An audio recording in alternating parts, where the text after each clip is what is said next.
Salut, c'est Hugo pour Tuto Poker. Jusque-là, on avait vu deux raisons principales pour jouer agressivement dans un coup, c'est-à-dire pour miser ou pour relancer. Aujourd'hui, on va voir une troisième raison qui se rajoute aux autres, c'est la protection de notre équité.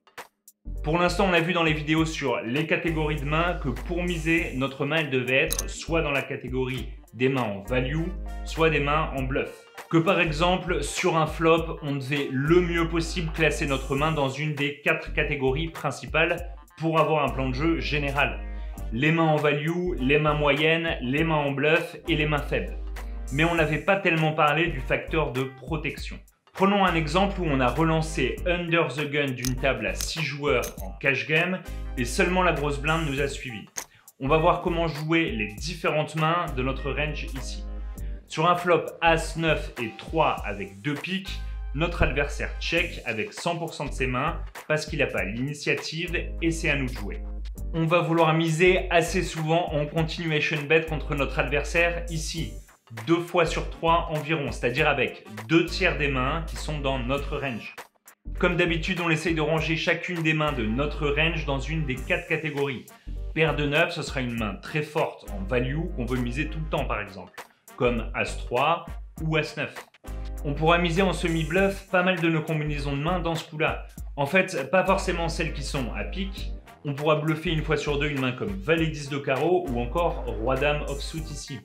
Le fait de ne pas toujours faire la même action avec la même main, c'est ce qu'on appelle mixer notre stratégie.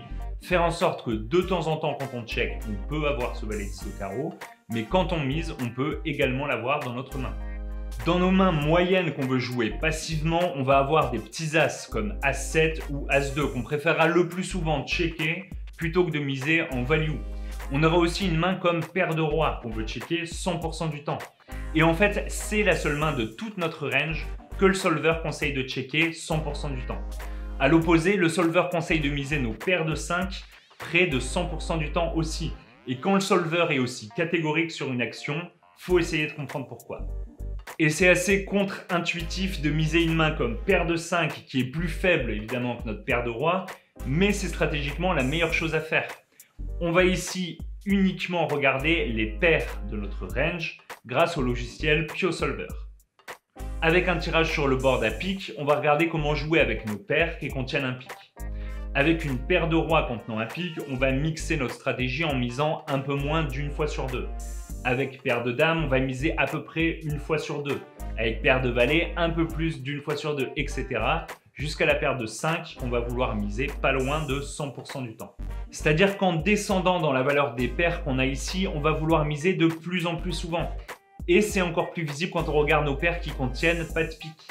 Le solver conseille donc de miser 0% de nos paires de rois qui contiennent pas de pique ici. Encore une fois, on peut voir que ce pourcentage il augmente progressivement avec la diminution de la force de notre paire et une paire de 5 devrait donc être misée 100% du temps. Pour comprendre pourquoi, on va regarder les mains que notre adversaire devrait coucher quand on mise. Avec une mise en continuation bet de 1 tiers du pot, notre adversaire il devrait réagir de la manière suivante. Il devrait jamais coucher ses tirages couleurs, plutôt logique, et il pourrait varier entre relancer ou suivre avec certains de ses tirages.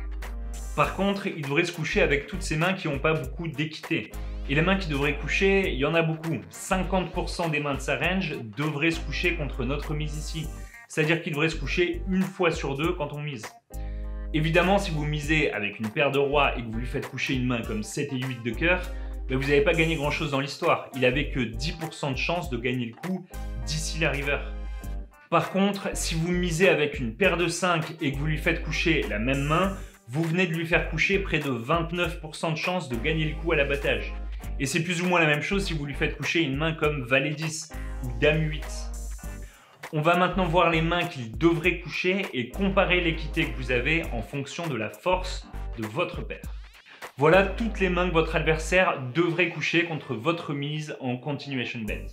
Tous ces Broadway non suités et toutes ces mains sans pique ainsi que ces paires en dessous du 9 qui contiennent pas de pique. Contre toute cette range de mains que vous avez fait folder en misant au flop, vous avez 65% d'équité avec votre paire de 5 et jusqu'à 93% d'équité avec votre paire de roi. On a comparé ici la force de notre paire par rapport à la range de mains que notre adversaire a couché. Miser avec notre paire de rois, ça accomplit pas grand chose. On fait uniquement coucher des mains qui ont très peu de chances de gagner. Et les mains qui nous suivent, elles contiendront souvent un as ou un tirage couleur.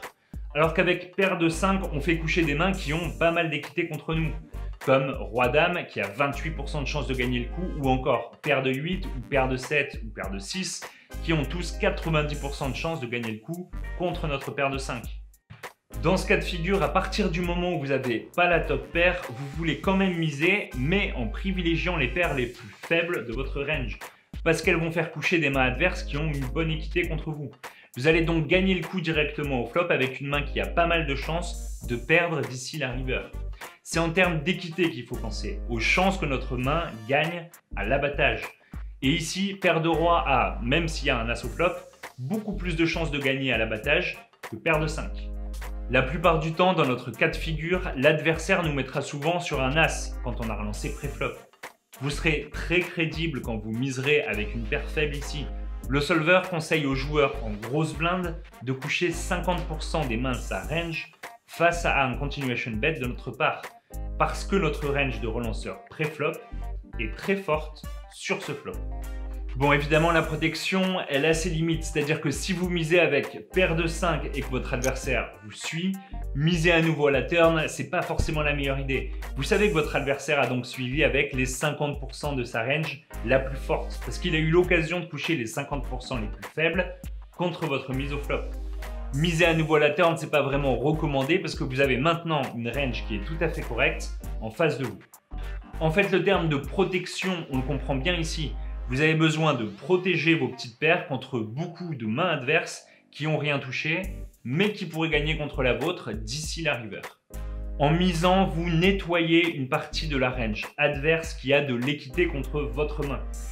Avec une paire de rois, vous protégez pas grand chose. Soit votre adversaire a touché un as et vous avez très peu de chances de gagner d'ici la river, soit votre adversaire a pas touché d'as et vous avez de grandes chances de gagner d'ici la river.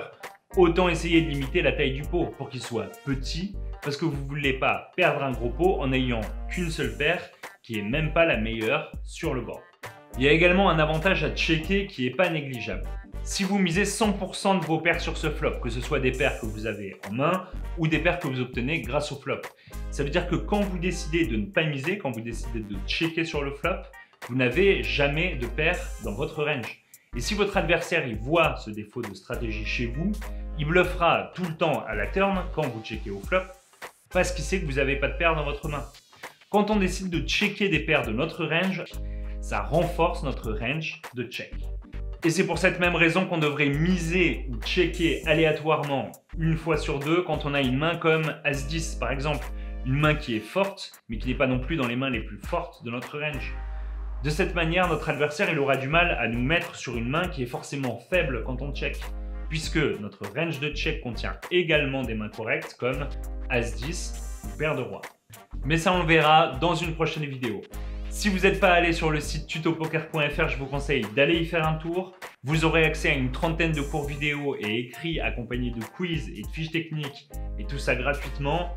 On a aussi sorti la formation Gold avec 30 vidéos supplémentaires pour avancer plus loin et améliorer votre jeu. Vous aurez aussi accès à notre application qui contient pas moins de 800 ranges pour le préflop en fonction de la position et de la taille de votre stack. Allez voir sur le site pour plus d'informations. J'espère que vous avez appris un truc nouveau aujourd'hui dans cette vidéo et je vous souhaite de rester comme d'hab, patient et focus aux tables. C'était Hugo pour Tuto Poker.